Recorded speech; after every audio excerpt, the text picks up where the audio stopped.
It's Friday afternoon. The boys are here.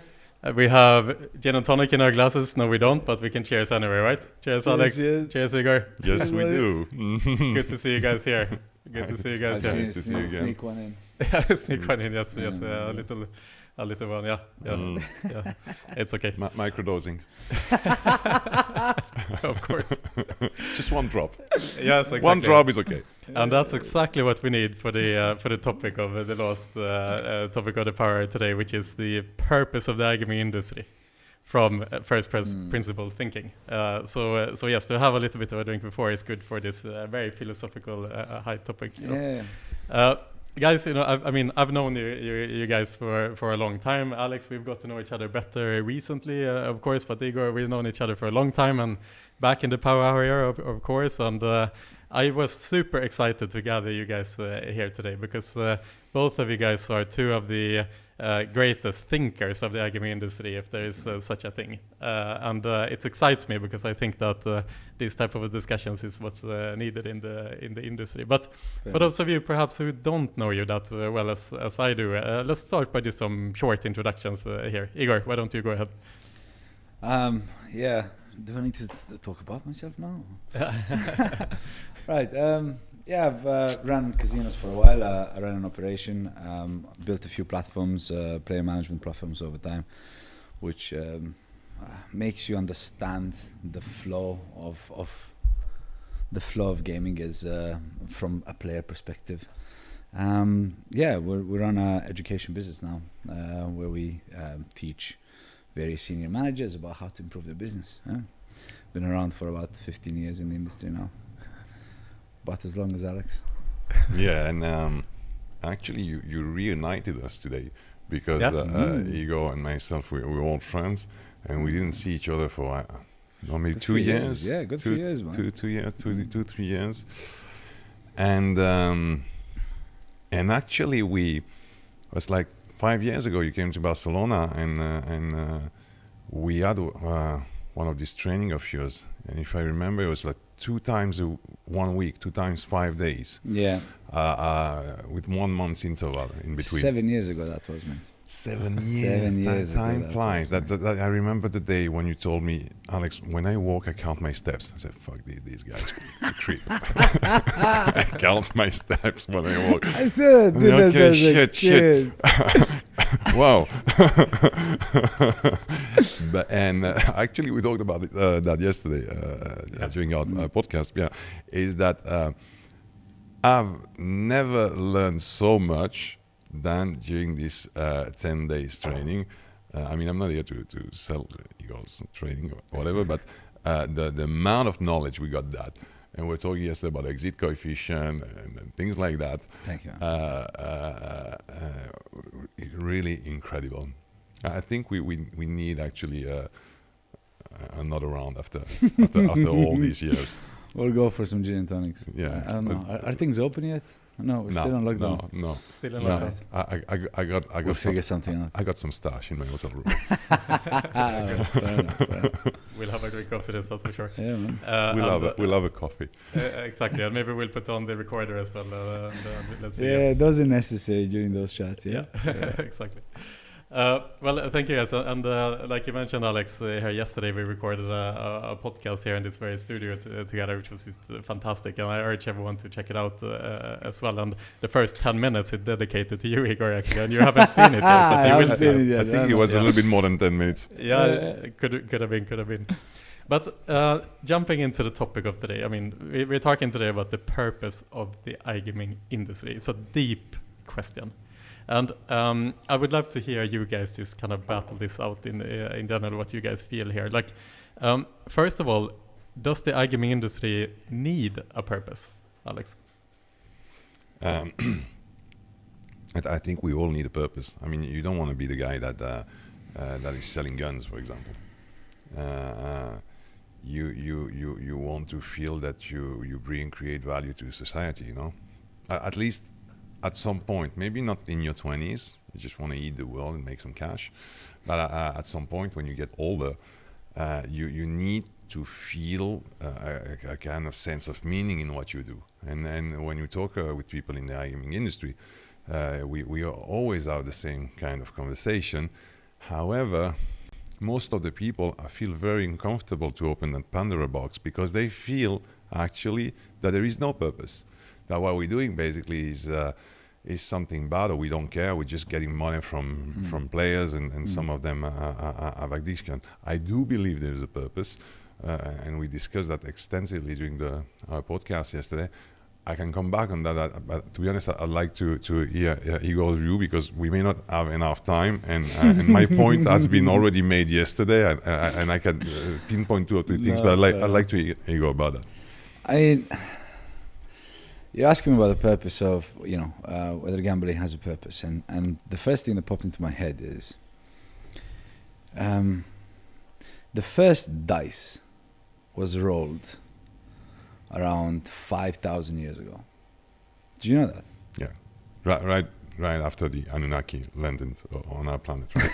That was true. I think they brought the dice. They brought the dice. So my question would be like, what was the purpose of that dice? Yeah, 5,000 years ago, they found, about 3,000 BC, right? 5 millennia ago, there's a dice. What was the purpose of that dice, right?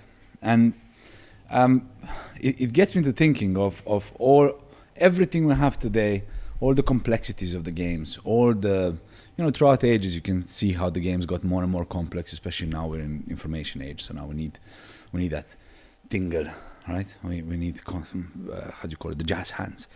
But ultimately, I think we still serve the same purpose we served millennia ago, hundreds of years ago, which is to feel like life has shined itself on us as we play.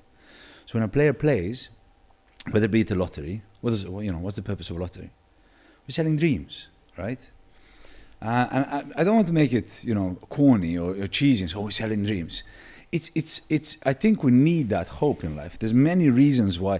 I mean, funny enough, you mentioned agnostic approach, and I would say we kind of sell the same thing. I mean to say we're the same as religion, but religion says hope, And ultimately, every time you spin, every time you take that chance, you're hoping for an outcome that will prove that Lady Luck has shined its light on you at that moment in time. And I think there is a common denominator through lotteries, which I think I caught onto a statistic lately. I think it's 2019. 183 million people played the lottery in 2019 in America. Do you know how many people live in America? 300 million. That includes children. That's every other man, woman, and child has played a game of chance. So I think that's where your purpose lies. Now, how we go about it, and there's much to say about what we do and the entertainment factor of it all. But I genuinely think we provide hope. Besides the thrills and all that, I think that's the core. That's the first dice, And that would be my my 2 pence. Yeah. It's anything to fill in here, Alex? There's many ways to analyze and break down this cognitive object that gambling is. You can go through a psychological way, whether it's Freudian or Jungian, and go into archetypes and things like that. You can have a spiritual approach. And if you go more like down to earth, you can have a sociological approach. And back in time, we used to die quite a lot. We were dying from anything. I mean, we wouldn't live long. You were old in your 30s, and there were many ways to die. Nature was very inventive there. And today we don't die anymore like that. I mean, we do die, but if you look at yourself, you probably know, like maybe 5, depends how old you are. The older you get, the more people died around you. Between 5 and 10 people that have died that okay? It's a very small amount compared to our ancestors. Yeah. So we were challenged everywhere with death. And we're not anymore. And it may sound counterintuitive, but it can create stress. It can create something that has been here for millions of years, that helped us become who we are, and that disappeared. And we need it. And you would see in a movie like people, they were playing Russian roulette. And that's the ultimate form of gambling, right? Ultimate form of gambling. Ultimate form of gambling. And I agree. then what you do, you just replace death with a proxy, and that proxy is money. I think you tapped into a vertical, which is the thrill, right? So that's the thrill. Mm-hmm. That's the adrenaline rush. Mm-hmm. So that's your big bet. That's why games with volatility sell to certain type of players, right? And you can lead to a social death if you think about it. Yeah, absolutely. Absolutely. That's what's addictive about it. In Monaco, in the 60s, 70s, there was these paintings, advertisements, and you would see a beautiful Monaco in the background, Casino of Monaco, Monte Carlo, and you would see guys that hanged themselves. And but that was not a beautiful art. I mean, it was against gambling, and basically the point is that Monaco was the city of death. And gambling was leading to death, and there was this story of this big tycoons or big industries, and they come and they gamble, and for them it's nothing. Let's say that they will lose 500 euros of today, and it's not a lot of money, and they can pay 500 euros per spin on a roulette spin, and it's okay. And but you have to see what this 500 represent for them. So let's say that they would make 10,000. 500, it's 1/20th of your monthly salary. It's acceptable. And then let's say that you have a worth. Yeah, but not per spin, is it? No, but we can change a little bit the numbers. Okay, I get you. And then you get to your wealth, and let's say your wealth is 5 or 10 million. Okay, and let's say that 500 starts being interesting, but it doesn't kill you, and you start losing. And you start winning. And when you win on a roulette, you would win 36 times 500. Okay, it starts becoming interesting for you. It's more than your monthly salary. And if you look after years and years and years, you see what you've lost, and you have it in your subconscious mind. You've lost a lot. You've lost maybe 20-30% of your wealth. Then you're gonna chase your win. Then 500 is gonna become 1,000, and then slowly there is like an intoxication process, like any drug, where you ramp up more and more. And when you get more intoxicated, and when you need more to get intoxicated, and that's where at the end you will put that night the house on the table. Yeah. And you will lose and that's where you lead to, I lost my business. And it happened in Monte Carlo. I lost my business, and that night you're nobody. Yeah, you're done. You're done. You're dead. Right? I want to. I think we had this conversation actually back. No, we in did. time. Do you remember? I had mentioned Lucien back then. Do you remember that? No. Who? Sorry. So there's a guy, Lucien Wiesmann. He's a Dutch. He actually does a lot of consultancies for land-based casinos. So he helps them rearrange where to put small bet slots and so on. I mean, fantastic. He does some courses as well and so on. Fantastic education. I had crossed paths with him years ago because I wanted to find out about player behavior.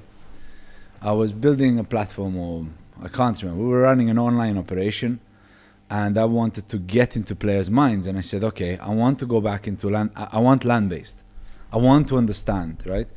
So I came across this course, and I'm sitting at this guy's course. He's talking about player mechanics. A lot of my stuff came from him, actually.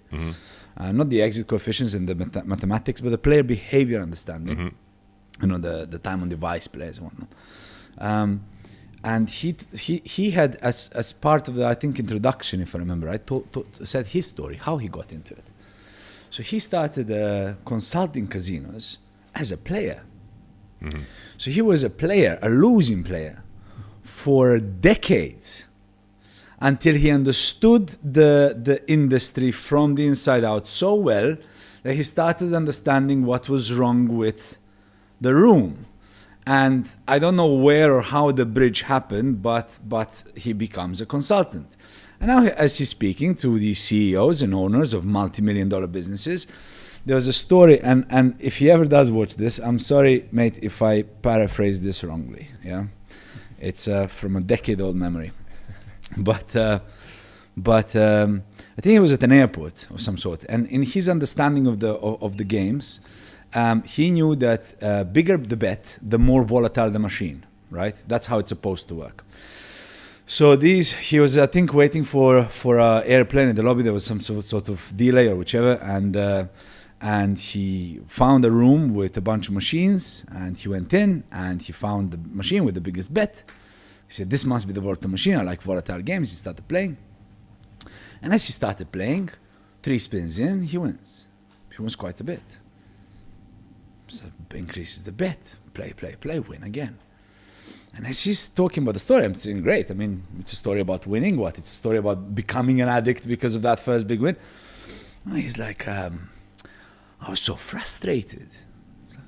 Frustrated. I just kept on winning money. I mean, where's the...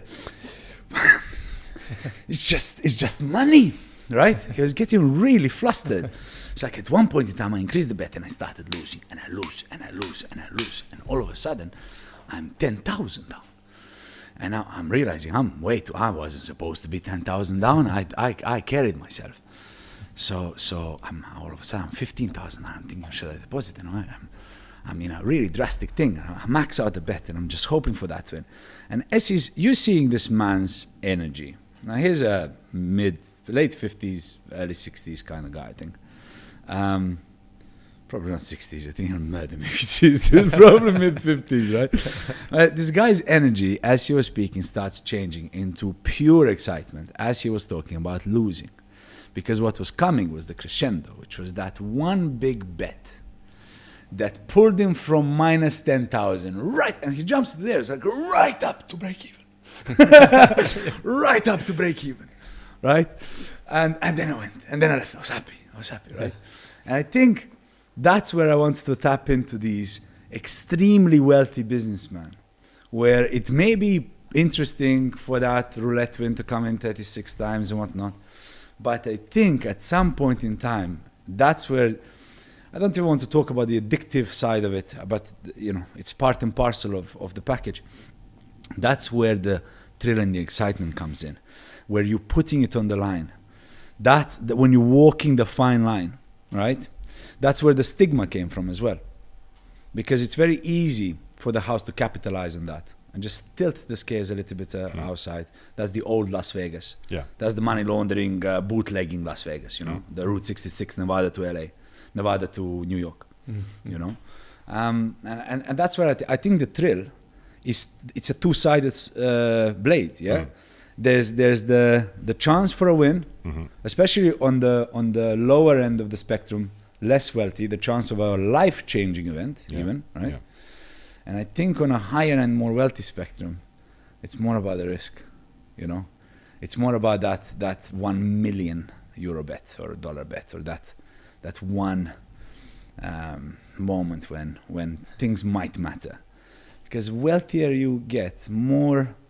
I think harder it is to feel that the zest for life, It would be like a spicy meal. Some people they can take a lot of spice, and some people they can't take spice. And the guy that can't take spice, if you give him a spicy plate, he's going to freak out. And the guy that takes spice can take spice. If you feed him a mind plate, he's going to say, "What the fuck is that?" This exactly the same thing. This volatility aspect, but. What you pinpoint here, and I remember we discussed that years ago, is that the sensation of being alive doesn't come from the win. It comes from the loss. Well done. So how it works, I had that feeling talking with a lot of players. I was doing customer support on my own operations because I wanted to feel the players. And it's about, you could take a roller coaster. So the roller coaster, you have this thing that is period at the beginning when you go up and you go on the top. And just then you have the game, and that's where you enjoy. It takes you. The win is the boring thing. The win is the thing that allows you to keep chasing, to play. And if we want to go in another registre, we say in French, you can talk about sadomasochism, about the breathing technique. Are we still on the first principles Yeah, of gambling? I was still talking about the first principle. So the breathing game works the following. You have someone that can't breathe and the other one controls the breathing, okay? And you take a lot of air and then you restrain to breathe. And then at the moment you feel you're gonna pass out, you can take air again, okay? It's the same thing like choking and all this practice. The pleasure doesn't come from inhaling air. Inhaling air just allows you to stay alive.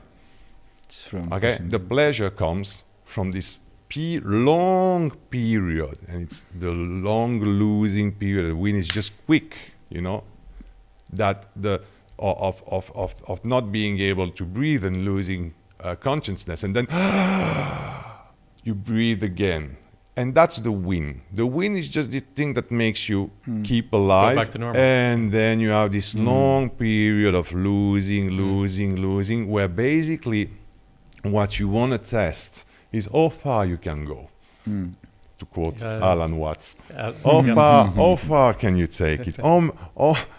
Exactly. That's that. So you like spicy, you can go through a very deep and long walk through the Valley of Death. And if you're a rookie, low volatility player, you need your hit ratio of like 30%. That each 3 or 4 spins, you've got a win or half win or whatever it is, just to make you like.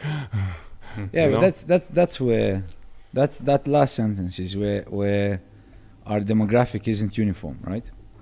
You know what I mean? Because that chase, the long spiral of death for the win to peak out, that's for a specific demographic of certain type of player. Then you have the dream chasers, you know, and you have they're quite similar, let's say.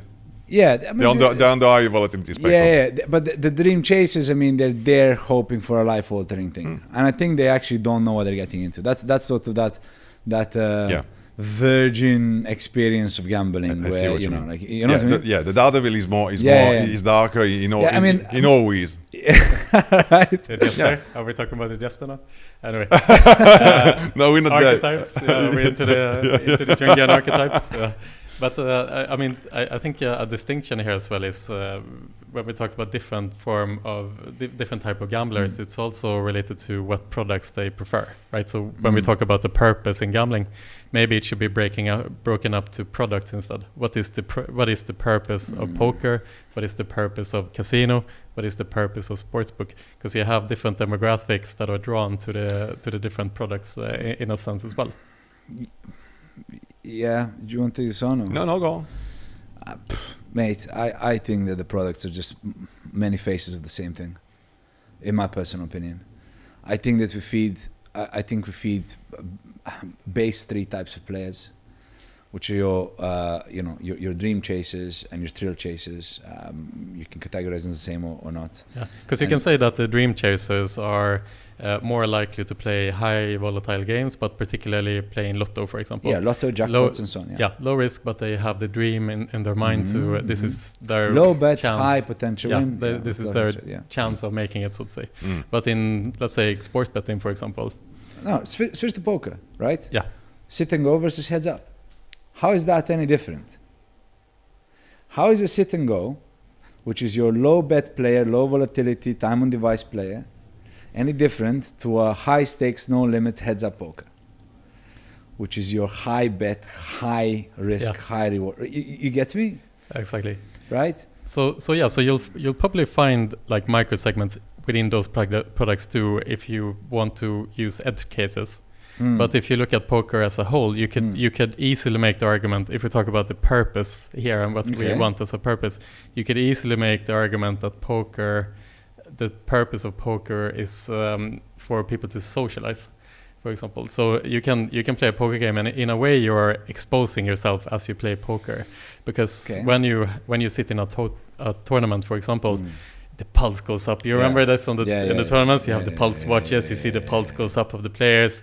You have that excitement because you know that so much is on the line, but you are sharing that excitement with the other people around you, and you're using your intellect and your cleverness to take decisions that will take you to either a win or a loss. And sometimes, we talked about this yesterday in the podcast as well, what's interesting with poker is that, especially in a poker tournament, you might find yourself in situations where you know what is the right move to make in this particular situation, and still you choose not to do it because due to your risk aversion, and that is exposing yourself as your personality. That's the thing, mate. I think that's the source. Yes. That's the purpose. That's right? the thrill. Yes. There we go. Because socializing can come from many facets. I mean, to socialize, you don't necessarily. You're still playing a product that feeds a secondary purpose, which happens to also have an element of skill. And people that would prefer poker over casino prefer control over non-control, a sense of feeling like there's a skill element to it. You look at sports players, the RNG is external completely. It's dependent on a third-party event in real life, in real world, that has nothing to. You're not playing against the house. You're playing against the team. For your own team. Each product has its own packaging, I believe, right? But ultimately serves either the thrill or the dream, right? Because even in sports, I can still split it in sports. You have those guys that put a €5 bet on like 30 different outcomes, which produce like €150,000 ticket, versus the guys that play constantly and adjust their bets and whatnot, right? That sort of demographic of I want the risk and the thrill versus I want the hope and the dreams is woven through every single product vertical that we have within our gaming spectrum. And I think that's the common denominator. The rest is profile packaging. It suits a certain profile of a person. So that's my take. I personally think we are hope peddlers. We're hope and thrill peddlers. That's what we are. But you can. I would also add to this. So I think we have identified, and it's super interesting to hear the thoughts on this, that the thrill of gambling comes from basically facing your own mortality in a way, you could say. And in what we're saying is that in the history of human beings, we've always been faced with very challenging and difficult situations on a day-to-day basis. How are we going to find food for today? Otherwise, we're not going to make it to the next day, type of thing. And we have lost that in today's society. So therefore, we replace it with this type of thrill-seeking when we get in touch with our own mortality and so on and so forth. But if we so that is the essence of the thrill that we are talking about here. I would still make the argument that it's different when you gamble by yourself, because then that feeling is the pure feeling. That is the only reason why you play. Historically, gambling was still a solo event, even in casinos, even in social environments. It was very you versus the world, right? So still very individual sport. If you see it, the slots player that like isolate completely. But even some poker players, I mean, they put the hoodie, everything. They completely like in a virtual reality setup. When you talk about mortality, there's these two aspects. So you have the mortality facing your mortality aspect, and the other one that I would identify is facing your identity. And that's more for a non-skill game, a pure chance game, where the player doesn't even want to know it works. He doesn't care. He deserves to win. And he deserves to get this big win. And because he's some kind of son of God or whatever, and the universe is going to recognize who he is. And I'm not... I mean, when I say that, I have a little smirky smile on my face, but I'm not making fun of that. It's I deserve to be recognized by the universe, and there is a mystic behind it, and you can clearly see it. I mean, providers, they know it. The team that's the most sold is the Egyptian team, and there's all these mystic symbols. Yeah. The near win thing, which is like, oh, it was there. It's a sign. The next time I'm gonna win, and all this symbolic behind all this mysticism is very mystic. A real player is very mystic. Yeah, you don't think that's the drive, the craving, the lady luck, the life. The energy of life will shine on me today. Exactly. It's my turn. It's the man, you know, It's like the manna, like Jesus in the desert, and the light hits him, and then he transforms from Jesus to Christ. Yeah. That's exactly this is what I say, hope peddlers. You know what's a fun fact? Time of high crisis, 3 industries that blow up, right? Guns, sex, these are primal industries, and gambling. Guns, obviously, you know, economic crisis, defense, and so on. People are heightened.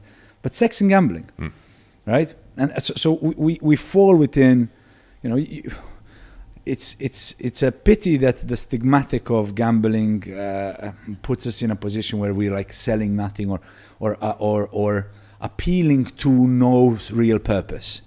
I think that the reality couldn't be further from the truth. It's completely true, but it would be like gambling is something I believe is beautiful. It would be the industry that exploits its target, because it would misuse it, and it will take something that's sacred and trust. Use the human being and take him through a weak point. The same way that like pornography would do, and take something that's sacred like love and sex, and use it to kind of hijack you, you know, and we would be considered like some kind of hijackers that are some kind of parasites on the destiny of people. Yeah, that's really good though. No, that's really good, because you have a vertical, you do have an element of our industry that will do exactly that. Yeah, obviously. You know, and throughout history more so. I think it's getting. I can give some names if you want. Go ahead. I think I already lost a lot of friends yesterday during our podcast. I think I'm good now. All right, I need new friends. But here's a question that I have for you guys. So if we look at the stigmatization of the iGaming industry, clearly there is stigma to be attributed to our industry from the wider populace.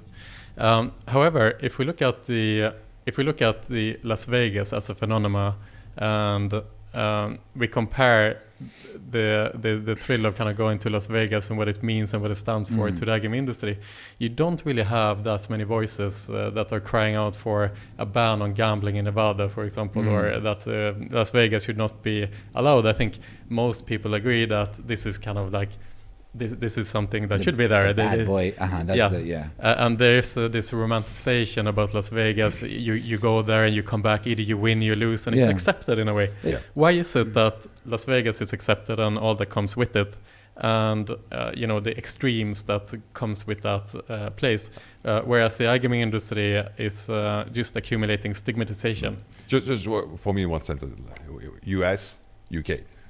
That's it. As simple as that. You think so? Yeah, of course. Come on. But do you think that Las Vegas is stigmatized by the Europeans? No. But also because, it has all this imagery that has been. First of all, it's a crazy place, and then I was going to say Hollywood, all the movies. Man, gangsters were romanticized, right? How could you possibly try to put down Las Vegas, because everything bad has been already said about the place. It's not like someone would come and say, Las Vegas is bad. Of course we know, like crack cocaine, and I still take it because I love it. Okay. The conversation can go nowhere. We know it's bad, but it's beautiful. I mean, Las Vegas of today has nothing to do with Las Vegas of the old days, right? Of the old god that owned Las Vegas. And that's the part that was romanticized. But that's also the part that bastardized gambling. Right? That's the part that hijacked gambling. What do you mean when you say the old gods? The old guards, not gods. The old guard, the OG, the original, the old guard of Vegas. Yeah. You know, I forgot the names of the boys that Frank Sinatra used to rub shoulders with. Yeah, so, the Rat Pack and Bugsy. Exactly. And that's the part of the gaming that, weirdly enough, regulators of today still use almost like a passive scare tactic to justify AML. And I mean, AML should be there and whatnot, but like ridiculous processes. Yeah, it's a scarecrow. Yeah, it's a scarecrow. It is, because back then, and we are talking back then, it was a place where you launder the money from illicit alcohol sales and bootlegging, right? It was a money laundering establishment for the organized crime. But let's face it, man, at that time, a whole country was just forming, right? It was still practically Wild West. And in that kind of, you know, you had those, even in Texas, you had those old river boats that would have poker tables and stuff on them, and the house would be, you know, it wouldn't be 5% edge on blackjack. You know what I mean? So yeah, you have, like everything else, over time, it reached a point where people learned, some smarter people learned they can capitalize on it. Morals were questionable. But right? Igor, it's worse today. If you walk in a betting shop in I won't name it, but in UK, or you just go outside of a betting shop and you just look at the population that's there, it's 10 times more frightening and disgusting than Las Vegas. It's really sad. It's deeply sad. Yeah, you know what? I feel you here simply because of the accessibility to a wider demographic. So what and targeting a very poor demographic. And this is what I mean. You go to Las Vegas. In this case, Las Vegas is in your around your block. Yeah. Yes. And what about internet gambling? And what about mobile gambling? I'm like right in your heart now. I'm even closer to you. Yeah. Oh, that one we can talk half an hour about. Like, or hours about. Yeah. All right. Yeah, well, it's been a fantastic conversation. We are running over time. I must say this is the easiest conversation in history to moderate, by the way. You know what? I do have one last question for you guys. So if we can take it in a couple of minutes. Talking about, you know, the stigmatization, and we had identified what is, you know, what really is the core of gambling, the deep, what drive that takes us to place a bet on an uncertain event and feeling that thrill. You know, recently among some of the tier 1 operators, who are particularly those who are listed on the stock exchange, are starting to take the stance that some of them want to eliminate harmful gambling in its entirety. So, by going down that path, do you remove that deep core of what gambling is? I define harmful gambling. No, please continue. Very quickly, it's the same like free alcohol beer and coffee without caffeine. And I've given that example already before. I'm going to give it again. Someone would come and to me and say, look, I want to try a psychedelic experience, transformative experience, but I want it to be comfortable. It's not going to work.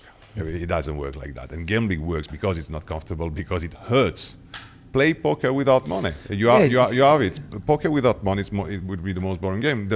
All the thing comes from the burn, from the fact that you play a game, and when you get out of the game, the consequences of what happened during that game follows you in real life. It has to hurt. Now, as any stress is, let's not make it kill you. Can I ask you something, man? I mean, removing harmful gambling, right? I mean, at what point do we stop or even start removing the responsibility of a human being to act on its own behalf? No, I agree. Right? Don't take me like the other guy. No. I get it. I'm with you there. It's just agree with you. You know, like we're going to put. You know, it's one of those like don't drink bleach type thing. Yeah. You know, like rat poison. Do not ingest. Yeah. You know, it has poison on the. Yeah. Can I say fuck? Yes. On the label, right? And we keep babying the society, and we keep putting regulation where now you can't spend more than 1,000. But there's a reason also, because we do also the other thing. when you have cities in the UK where you have a gambling shop, okay, you have a pharmacy, you have a gambling shop, you have the people that get there in a setup when they're kids, take them 18 years after, okay, at 18, they're already formatted. At 20, they already are addictive gamblers. So if on one side you push them there, you will need to get them out of there. So there is something that the industry is doing that's wrong on one side. So, and you have these two things, and you see it with the regulator in the UK. I mean, I really learned a lot from the conversation I had with the UKGC.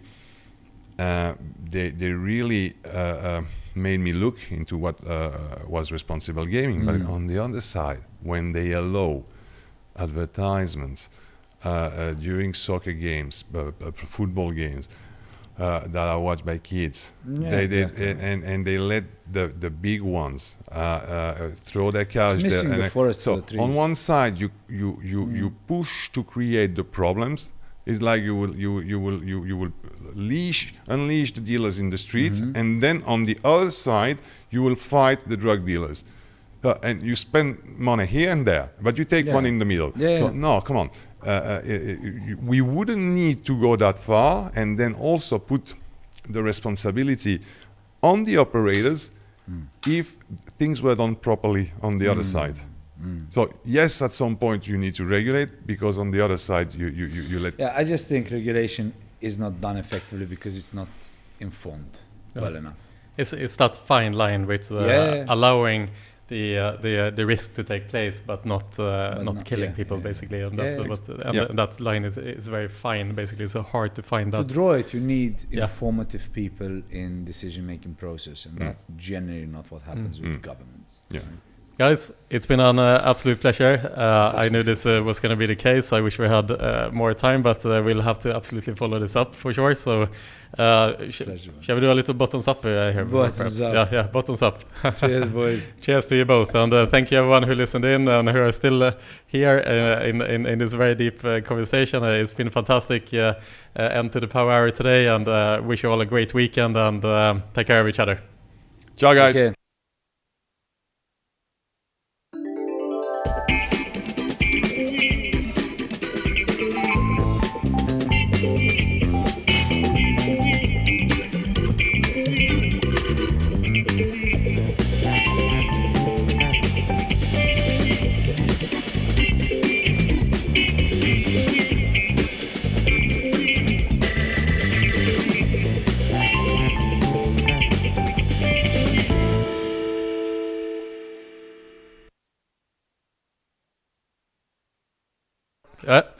All right.